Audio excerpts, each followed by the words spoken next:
Yeah, you froze. That's all. You froze over Oh, okay, here. okay, I'm here, baby. All right, cool. Let me make sure I'm on.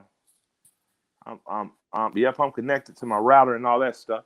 Are we live yet? We on? People see us? We on. We live and direct. Okay, how y'all doing out there? I don't see you again. You frozen, but we here. We talking, even though I can't see my brother, man. Hey, we talking. That's all that matters, man. Again, I just want to say, thank you for just jumping on this Monday with me, man. And this what's in your glass is something that I've been doing. It started kind of in quarantine, but we here now, several weeks later. But you was one of the people that I really wanted to just sit down and chop it up and rap to you, just about some of the things that's just going on, as we all know everything that's going on. And you have been very integral and an advocate in our community and our Black community and the voice for us. So I want to take my hat off to you for that first and foremost. Thank you. I'm gonna go off of you today, right? I'm gonna feed off of you, but I wish. Listen, it's this is what's in your glass at the end of the day, man. So yeah, for me, I'm gonna be sipping something. I know you probably not, but I'm I'm gonna be sipping. I'm sipping Coca-Cola. Y'all, this coming to a store near y'all real soon. So that's what I'm sipping. And I want to shout out someone though. There's a brother, and I don't have it in here now. My man said he's gonna bring me some cognac so I don't look whack. But hey Bear, what's the homie's name with the wine? Deshaun, right?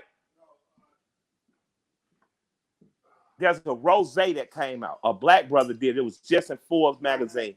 And Absolutely. Dane, the brother Dane, used to be in Yes. the music industry. What's the name of the wine, Lo? I'll get it by the end of the show, but I'm gonna send you a bottle. I'm gonna send you a couple bottles. And Yeah, what's funny, man. I had Donne on one of my shows before, oh, man. so you So it already was had them? Oh yeah, yes, I had him on the show, but big shout out to Donne for sure, yeah, man. man. So Absolutely. if my wife and her drunk friends wouldn't have drunk all my shit, I'd be drinking that today. But it's It's for you all love, guys. man. I'm gonna give the virtual toast today, man. Everybody, man. What's in your glass? Killer Mike. We all know Yeah, what he do, but we gonna have some good conversation, man. But how you been, first of all, brother? How you been? I'm good, man. I'm having to do what you did all your life. Actually, go to the gym and fucking work out. So you're drinking this Coca Cola right now is probably not the best thing, but at least I'm down 30 pounds and trying to be around. Absolutely. You have I think you have 4 kids, right? Am I correct? I got four. I got two boys, two girls. You got one to two, three, four. How Yeah. many you So got?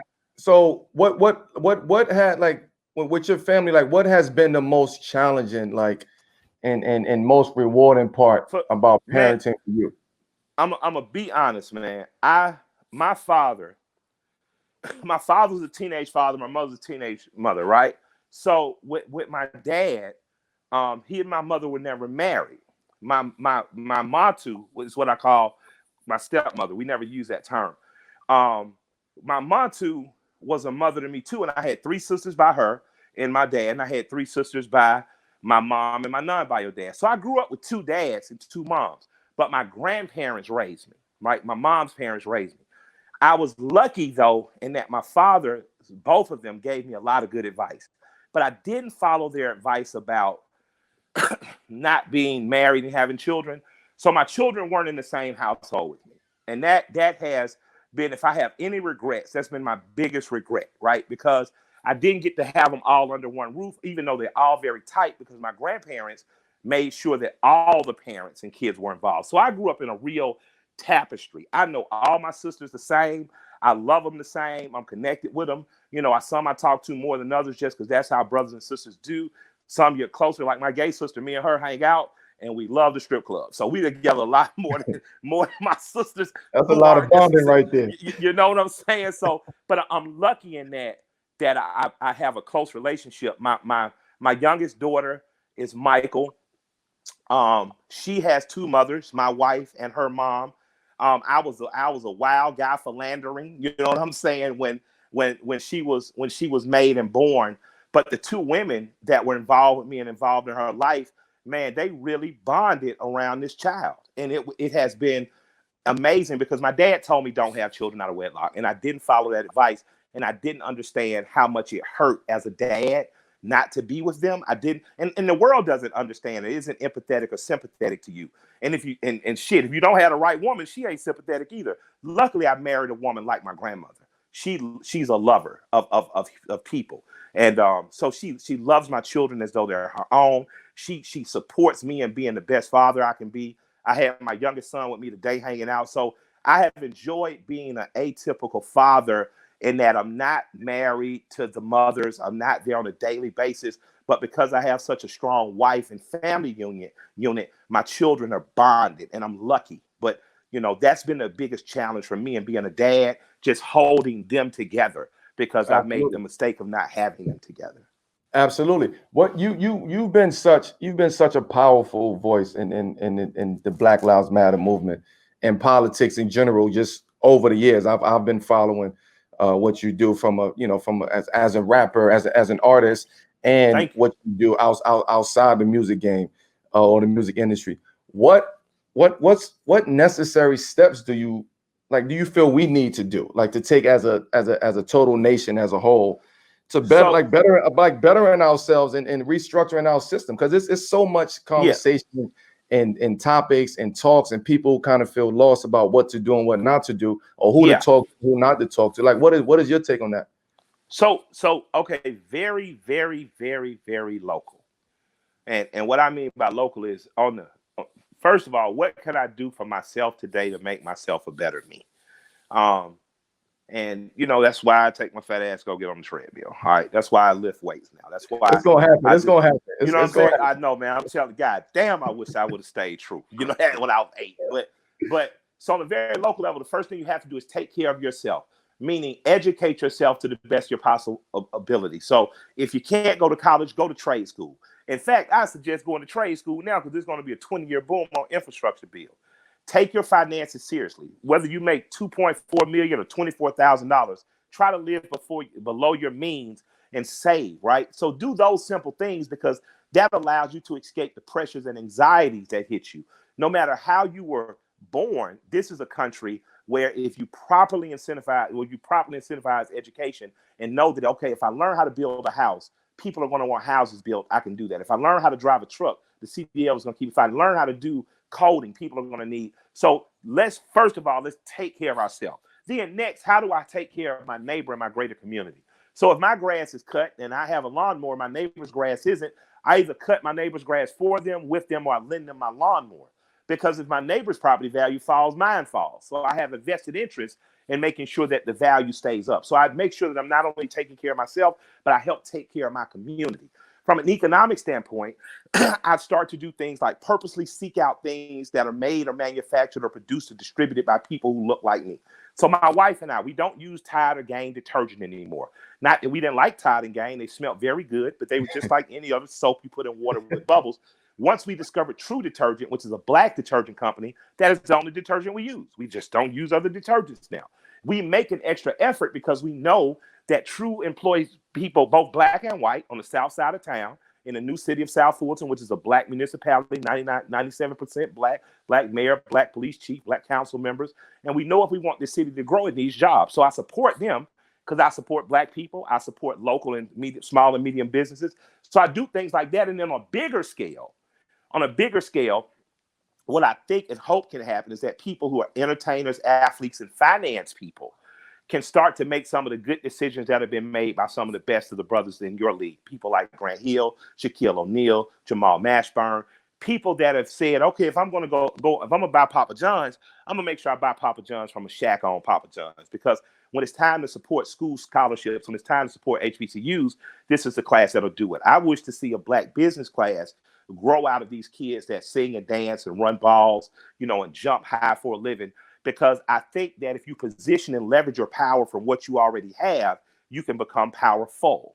And I think that we have the ability to become powerful if we properly incentivize education and financial literacy, and we start to understand that our talents, our sweat, our grind, our rhythm, and our rhymes can equal the equity for our grandchildren if we properly plot, plan, strategize, organize, and mobilize. So take care of yourself, take care of your neighbor and community, take care of your local things, and make sure that dollar circles in your community more by people who look like you, for people who look like you, or people that are willing to hire and partner with you.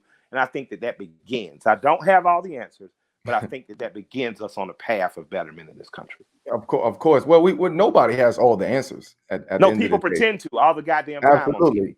Yeah, absolutely. that's when they tell us, shut up, go rap, nigga. Well, how can Yeah, I shut up? we don't. How can I Nobody has all make the answers. Hey, yeah. nobody has all the answers. And I if can they say tell that you they right do, now. they lying. Yeah, nobody got all the answers. Absolutely. What? So that's funny because you started mentioning real estate, right? Who Mhm. got you into real estate?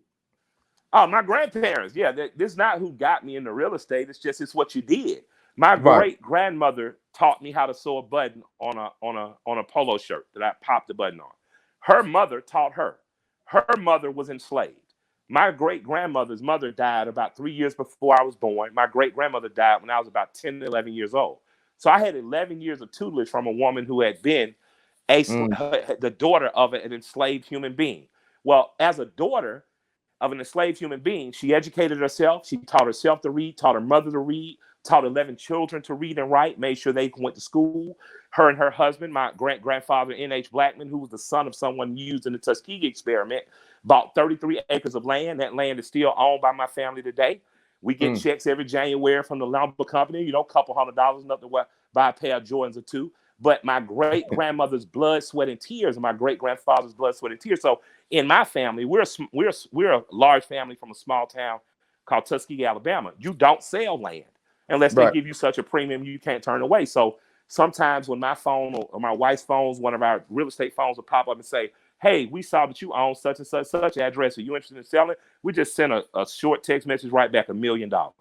I don't care if we pay $8,000 for the property or we pay $800,000 for the property. That's our marker. Until then, we're gonna Right. hold it. We're gonna sit on it and see what it do, or build something on it and rent it, because my grandparents were able to take us on vacations to Florida.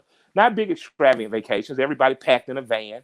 My grandmother would make, chicken or sandwiches, and that's what you took on the way down. The cold fried chicken for the road trips, And huh? you already know, dog. They would do that because my grandfather never sold his old house, so it was always rented. And they saved. And there was a guy named Steve Jones. He was from Bowen Homes Housing Projects. He's from the same projects as Shawty Low. And he was like my idol, even though we were from another neighbor. I was from a rival neighborhood. In high school, y'all be rivals. Y'all live next door to each other, but y'all rivals. Absolutely. But Steve was just my idol. He was big. He was dark. He kept a crisp white polo on, some starched Guess jeans, had a big white smile. He didn't do the gold teeth, kept a fresh haircut. But the thing about Steve is he would pull me to the side because he knew I wanted to be what everybody else wanted. I wanted to trap. Yeah, you tell me I want to get some money. And he'll say, hey man, don't worry about buying all that jewelry and stuff. He's the first person who taught me what a Rolex was. And he said, I just wear this watch. He said, this ain't a lot of jewelry. He said, but when I walk in, he said, they know what the watch means. And he started teaching me about buying properties that were, just kind of downtrodden that no one else cared about. He bought a tow truck company, he owned barbershop. So he was my direct, I want to be him example. And that's when I said, when I got money, I was going to do that. And Tip, who's a friend of mine, much like me, when Tip first got his money, he started a construction company. Right. So, from my side of town, that's what you're taught to do. You're taught to take care of yourself. And if you don't own it, you want to pay somebody else. My thing is, if people are to rent, why not rent from someone like you? When COVID hit, my wife, she slashed the rent on her tenants because Right. she knew it was going to be hard for them. I can't tell you that it happened if that's a company out of California that owns your apartments. That's a fact. And you mentioned the barbershop. You have a barbershop, right? You and Tip have the barbershop, right? No, Tip and I have Bankhead Seafood, which we Got own it. with the Okay. third partner developer, Noel Khalil. My wife Got and it. I own a series of barbershops called the Swag Shop, the Shave, Wash, and Groom Shops. We have one in State Farm Arena. We have one, our flagship shop is at 365 Edgewood Avenue. And our Oh wow. OG shop is at 3461 Roosevelt Highway. We're renovating that one now, and our plans are to roll out 10 more shops in the next 24 months. How did you get it at State Farm Arena? First of all, Man, I shouts already know out what goes into all of that. That's why I'm Listen, asking you. man. Shouts out to Tony Rexler, the owner. Shouts out to Steve Coonan, who runs things around there. Shouts out to Coach Pierce, who's a swag shop customer. I just gotta say, man, it is truly the blessing of other vendors. As they were talking about making State Farm Arena almost like a front porch effect. When you walk into it, you're greeted. You walk right into, you can grab beers and waters. You can stand right there and just look over and see the see the guys playing. You don't have to go directly to your seat. It doesn't feel as controlled. It's very loose. Right. They were like, what better to have than maybe a barbershop of some type here where guys can kind of talk smack, watch the game, maybe get a quick service of sorts. And as they were asking people about it, all the vendors were pointing out my wife and I in the swag shop. It's not a regular barbershop. It's not your ordinary barbershop at all. It's a shave, wash, and grooming experience. It's blue collar, upscale, meaning it's working class, man. You can come in there in your Dickie suit. And man, when you leave, you're going to feel like you won the Masters in Augusta. But what we try to do is make sure that you can walk straight off the block, man, and be treated like the kings you are. We have dope barbers that are female, like Queen, like Six the Goddess. We have dope brothers who are just masters at that fade and that shave, and it fits perfectly with the basketball and barbershop experience that I've known my whole life. It was no better place to argue basketball than the barbershop. That's the biggest conversation place that you could ever have a conversation at. We got to get you in, man. We got to get you in for a cut, man. Hey, listen, I'm there. You got my word on that for sure. Absolutely, you have my word on that. Absolutely. Let's jump into what's really going on today, right? We know what's going on. And this is something that I discuss on here every Monday. What lessons do you hope as like our country can take from what's happening right now? To pivot to my to my Run the Jewels discography. Absolutely. And by the way, that shit is fire. So thank you. I appreciate you, absolutely. Man. We all have the same masters. That's what prompted the record Kill Your Masters. We all have the same masters. No matter which press group you point to, I guarantee you the profiteers of that group are the same small group of. And the other thing is, I said in Walking in the Snow, Jesus was killed by the state. And truly, the state is your greatest enemy against humanity, because the state puts rules and government and order above human life.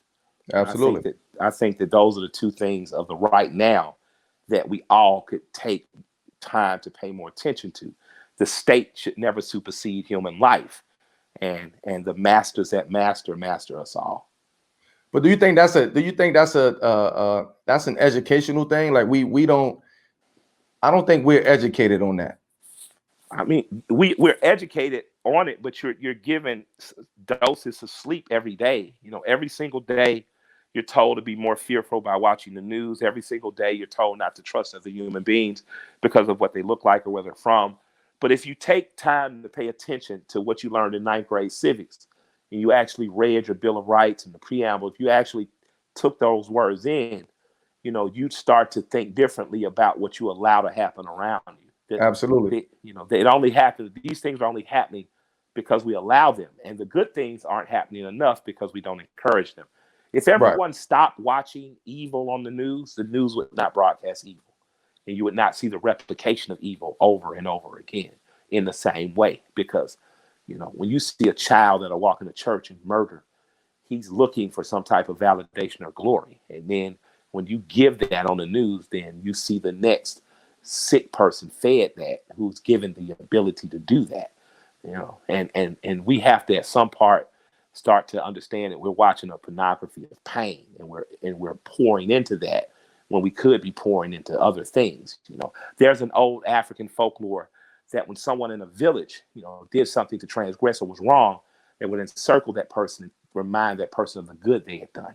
If you look in the system of Ma'at, it doesn't say thou shalt not kill. It says I have not killed. So the predisposition on those are that as a human being, you are good and you are worthy of love and adoration, versus I'm something that's impure and that's bad, and somehow I'm attracted to that, even if it's just to watch. It's like I don't understand why my wife watches Law and Order, even though I love Ice-T.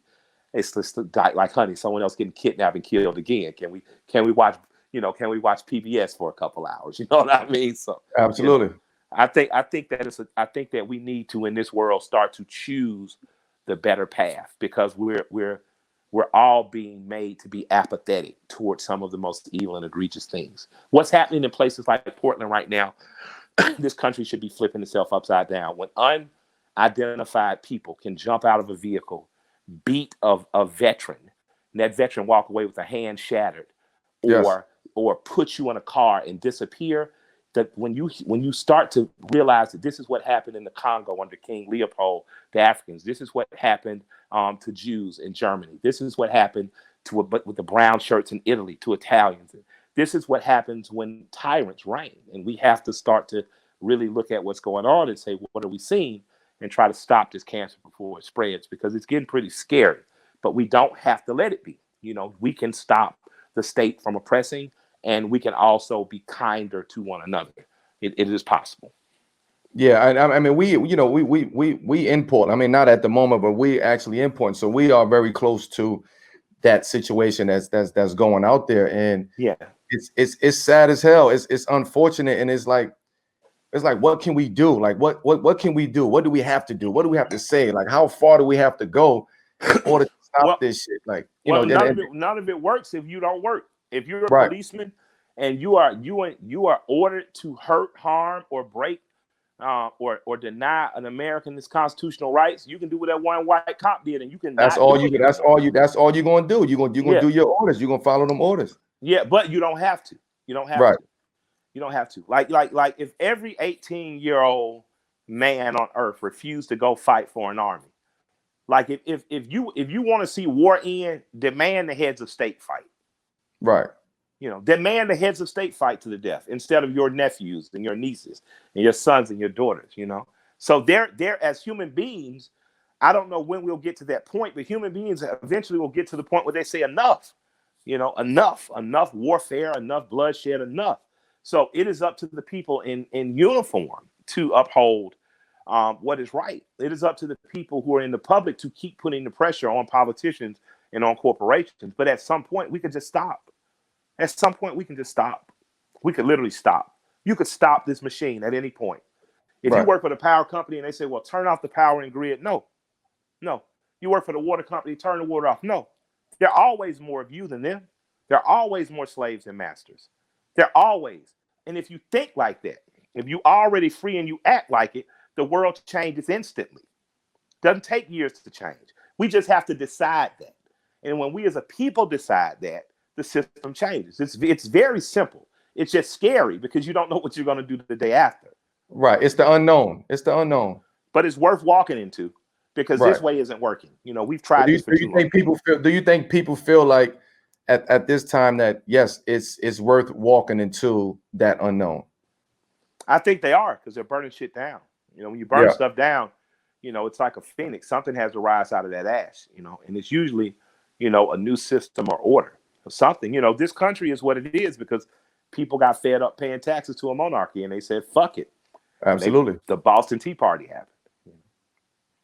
That's incredible for you to say that. And the people that's watching this and will watch this, like that's very important to understand. We have to keep the fight up, right? At the end of the day, because like you said, the unknown is probably what scares people, but it's worth it, like you said. Yeah. So go do it, continue to fight, continue to speak up, continue to use your voice, but also continue to strengthen the mind at the end of the day, because once you strengthen that mind, it ain't nothing that they can take away from you. Absolutely. So that's my message to the people that's watching out there. As far as music for you, right? How do you use music to deliver your message? Oh man, if you're listening to me, you're listening to a student of O'Shea Jackson, better known as Ice. Okay. Absolutely. You're listening to a student of Brad Jordan, better known as Scarface, a student of, KRS-One. I don't any information I have is gonna come out in the music. Right. That's from anything as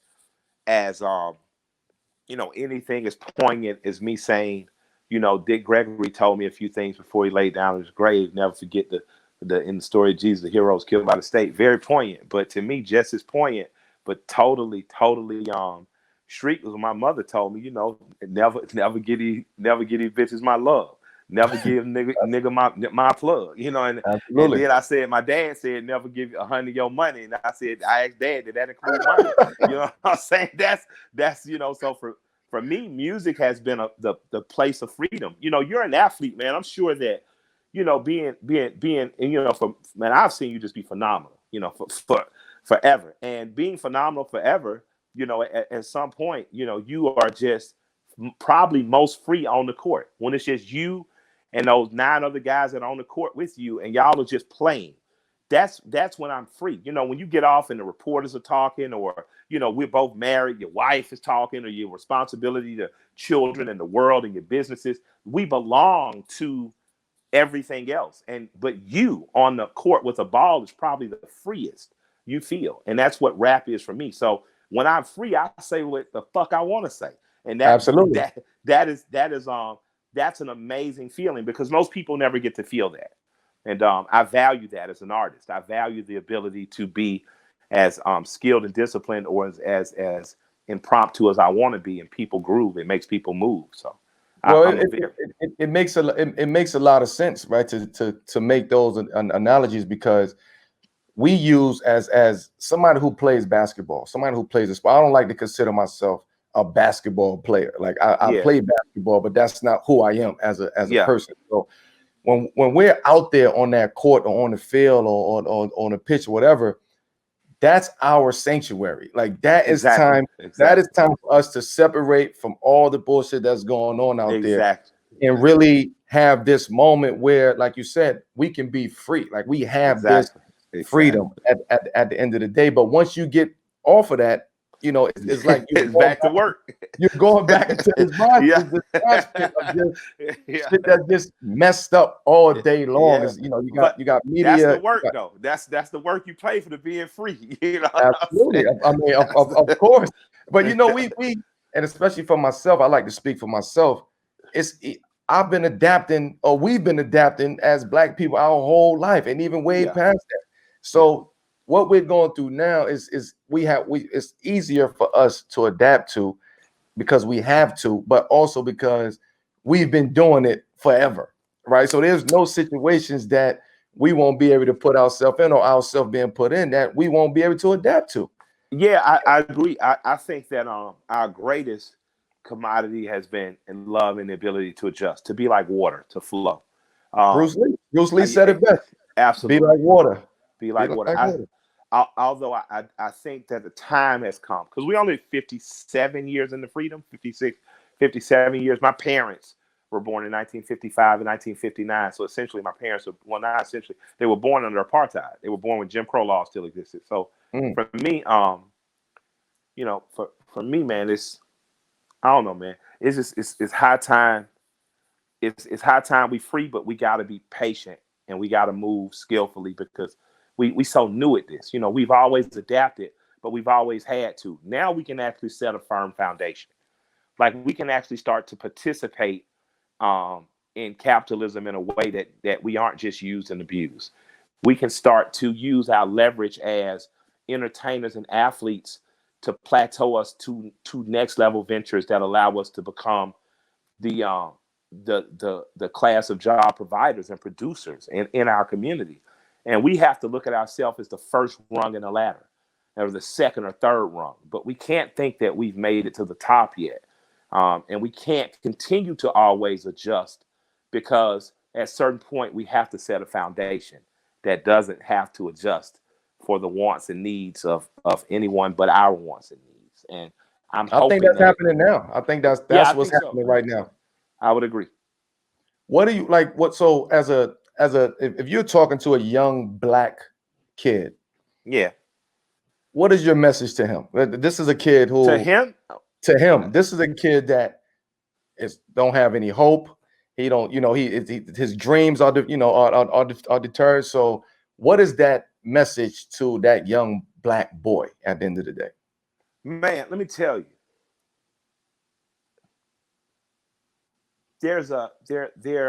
I read as much conservative literature as I do liberal literature.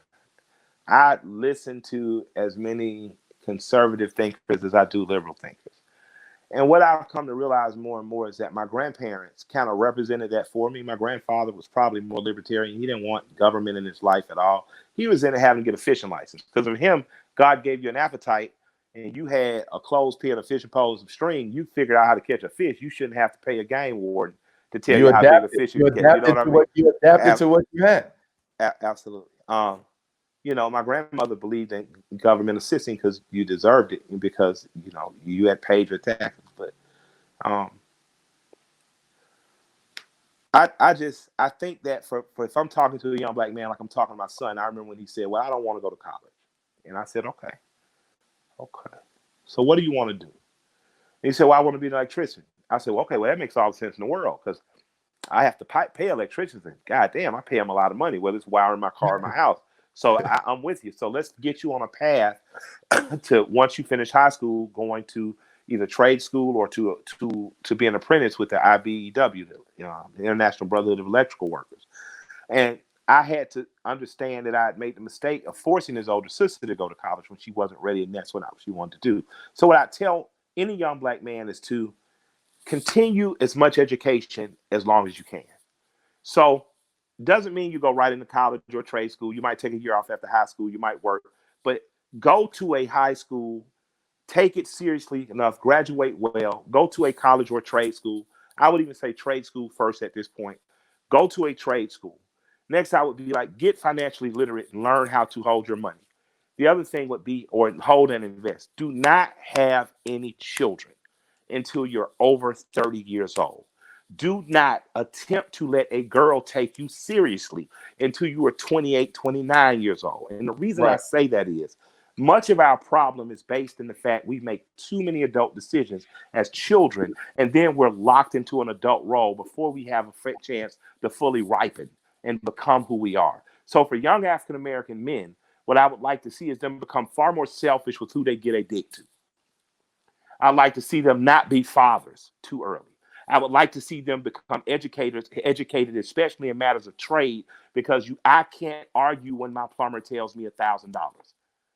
I can't argue. I got to be able to flush my fucking toilet, you know? Right. So that way you're needed and you can't be written off. The other thing is I would say, let's start to advocate for one another as African American men. Stop tearing your brother down. If that brother got a nicer car, then you just gonna have to use that as fuel to say, if my brother got one, I can get one. Encourage your brothers. We have to, as black men, end the cycle of violence, of self-violence, of hurting ourselves through over excessive things, a want for material things before they need it. Be patient with one another. Be patient with ourselves. So I would damn near have black boys able to have therapy younger. Like Brother Charlemagne the God is always saying, that a lot of us need therapy. If we really are suffering from post-traumatic stress disorder, if you feel hopeless as a teenager, we need therapy. We need more than school counselors. We need someone these kids can talk to. So, I would encourage these young men to finish school. I'd encourage these young men to work and to have a job. I'd encourage these young men to go into some form of trade or specialized skill. I'd encourage these young men to date, not to marry early, but to date and be honest and transparent in that dating. If you date more than one, just say, hey, we live in Utah right now. But what we're not gonna do is lie and hide. And again, I wouldn't have children after 30 because you need to have time to fully live and enjoy yourself. And those are just a few things to me that will put you on your path. I would have them read things like Message to the Black Man by Elijah Muhammad. I'd have them read the autobiography of Malcolm X. I would have them read Their Eyes Were Watching God by Zora Neale Hurston. I would have them read anything James Baldwin wrote. And I would put them on a path toward watching people like John Henry Clark, Dr. Ben Chanta Diop, Dr. Francis Cress Welsing, and I would just try to get them to be fully confident and competent young men. And all the things I'm saying I do with my boys to this day. Does it make them perfect? No, but does it make them thinking young men that understand that every action comes a reaction, that my thoughts and actions have consequences? It has, and I'm very proud of the two young men I've raised, them, Malik and Pony. That's blessing. That's blessing. What? Because you now you started talking about the books and all of that. So now you're talking directly to me now. So what are you reading right now? Like I would like to know that personally. What are you reading right now? Um, If you're reading something, I know you're reading something. I'm about to have a discussion with my sister Amanda Seals and my 13-year-old daughter Mikey's mother has gotten me and Mikey the autobiography of Malcolm X. So I'm going to have to reread that with Mikey, and we're going to discuss it chapter by chapter. And Amanda and I are going to have a conversation about it. So what I'm about to reread right now is the autobiography of Malcolm X. I just finished. I'm down here in the bubble, so all I got is books.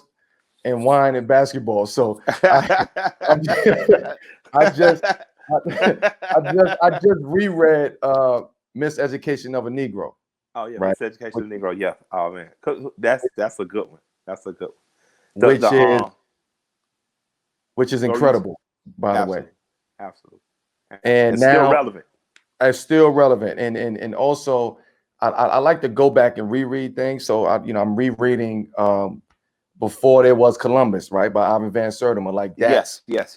like these are the books that I love to read, right? Every single day. I like, at least I do Get a chapter, two this. chapters.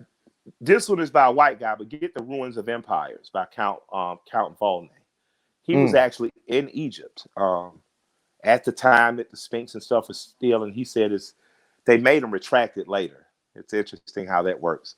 But he said Wow. it's obvious to him that the people that they have subjugated to servitude and slavery are the very same people that built the Sphinx and these pyramids and this. He said you can literally, he said at this point they've been mixed by invaders, but you can see them, that the Negroes, the Negroids, that it's them.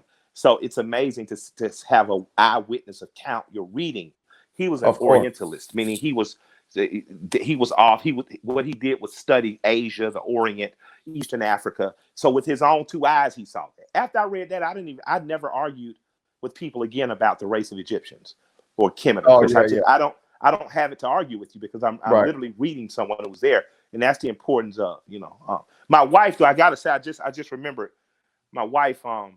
My wife is a brilliant woman. Shouts out to her. We're reading we're reading The Art of War together, because we've read it apart, but we've never read it together, and we work as a team. So for us, this is what every politician reads. This is what every business leader reads, and it keeps you on a logic and focus and discipline, much like the martial arts. A friend of mine named Bear is a practitioner of Kung Fu and boxing, and he constantly reminds me of the mental discipline it takes to do what I'm attempting to do, just as a man, as a father in his career. So I tell every young man in particular to get that, because it's a step towards self-mastery of your own minds and wants and desires, and it'll help you. You think of The Art of War. How do I defeat someone else? When really what you're reading is how to defeat your own self-doubt and fear, and how to use your mind to avert bloodshed, and to bring about the outcomes that you want. So that's what I'm actively reading today before I start on the autobiography of Malcolm X with my daughter. See, I knew you was reading some. I knew you was reading some other shit.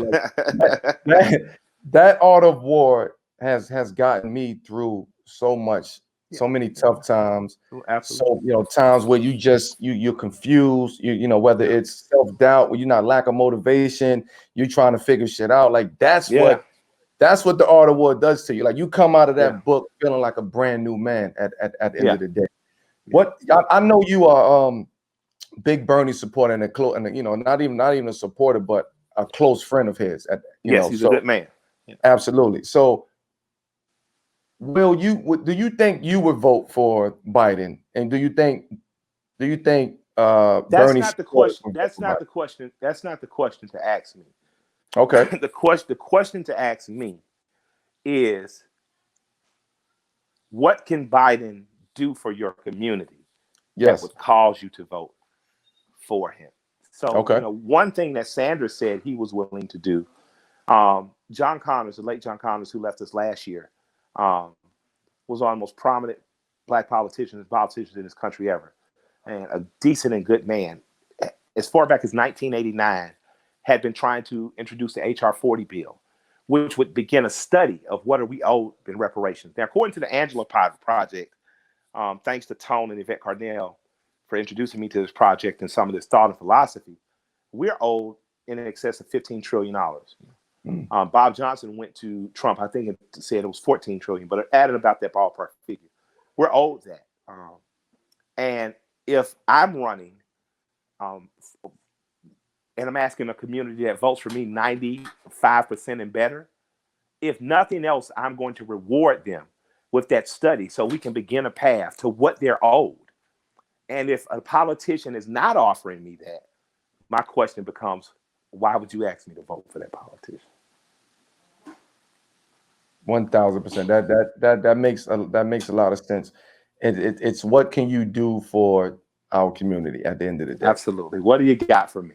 It's that simple. What do you got for me? What are you bringing to the table? Because What do you? we've been hearing all the We bullshit for years Yeah, and we forever. got your back. We've shown we got your back.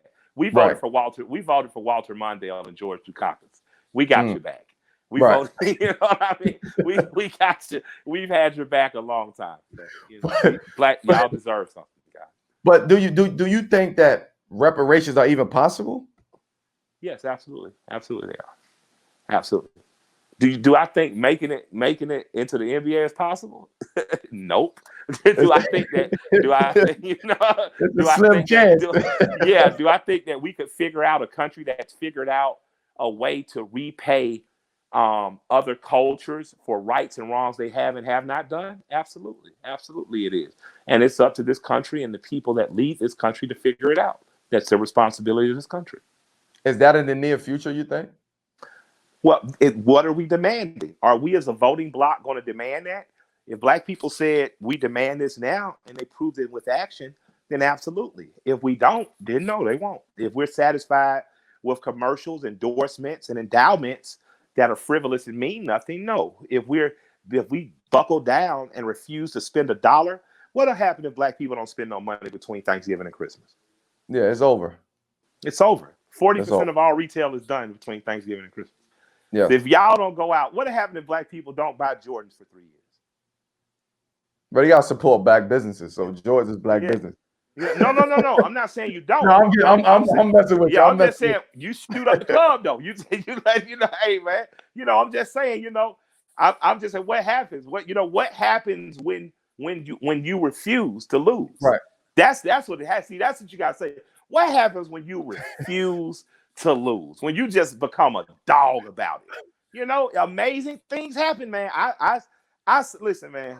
I saw the Detroit Pistons beat Michael Jordan's ass 2 years straight.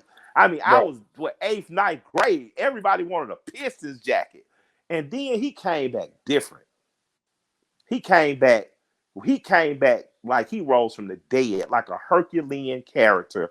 And whatever he experienced in those 2 years, whatever he experienced when his sisters or brothers beat him, whatever he experienced not being the number one guy in North Carolina, he culminated that and he developed a refuse to lose mentality that's unrivaled. If we as a community do that, what happens?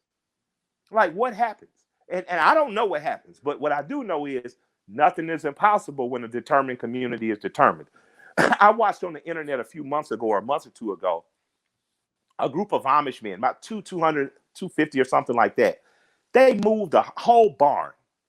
They got together, got on the sides of it, picked up the timber blocks on the side and walked it like maybe 40, 50 yards. They didn't have to have machines. All they had was the talent, skill, and determination to cooperate with one another. So what happens if our community operates like the Amish or the Mennonites? What happens if we decide to take a state like the Mormons did Utah? What happens if we galvanize our dollars and pool our own community resources, but beyond the bank, from our own pennies, like we did in the 20s, 30s, 40s, and 50s? Radical things happen when you act in a radical way. So I'm ready to get about the business of trying to do that. If Georgia is 35% African American, why aren't we demanding 35% of the budget of this state going to a black bank like Citizens Trust? And why do we have more black legislators than any other state in the union, but we don't seem to have more pro-black or beneficial laws in terms of business and commerce and finance where we should? Just because we don't know what to demand and how to.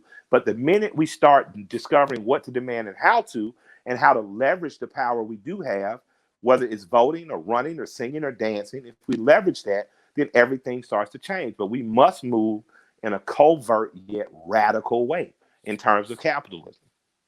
Do you think we would see that change? Do you think in our time that we on this earth, do you think we would see that? That's up to the people.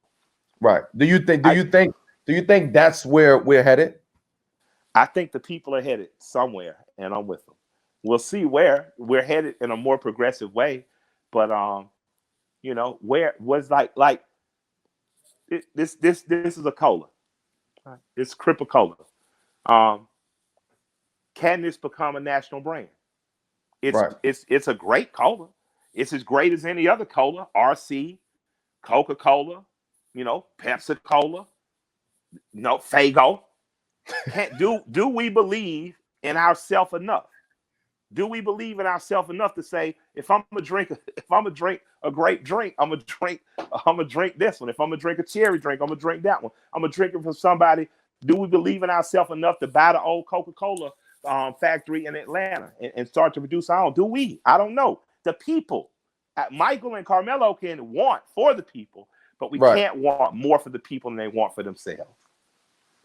That's a fact. I listen, man. I can sit on here and talk to you all day long, brother. I want to wrap this up, man, and just tell you thank you for your time, man, and blessing what's in your glass platform. Again, I'm sure that the viewers and again your fans, my fans who's watching this or who's watched this, they come out of here with some insight, and just my message is, at the end of the day, man, we got to keep this rolling. We got to keep this conversation going. Yes. And we got to keep the action. We got to keep the action going, man, because this right now, we're in a no bullshit time right now. Like we're done with with dealing with all the bullshit, because now first of all, the lid is off of it. Everything is boiling over for us.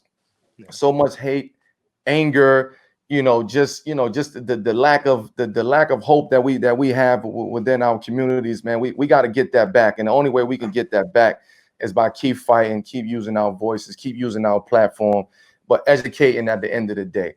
If we don't got knowledge of self, for oneself, then we're not gonna accomplish nothing. And that's just what I feel. But I want to say thank you, Killer Mike, man. I appreciate coming on here, blessing this, man. And it's always love. And hold me to coming to that shop, man, and come over there and get that. Come to line. The shop. I need that. And come to the shop, and I got to get a signed jersey to throw up on the wall of one of the shops too, because you're one of the people you're one of the players. I respect your game. You played your ass off, man, and just stay good, black man. You know what I mean? Be good to yourself. Be good to those you love, man. That's love, man. I appreciate you, Killer, always. All right, love and respect. Love, baby. Peace.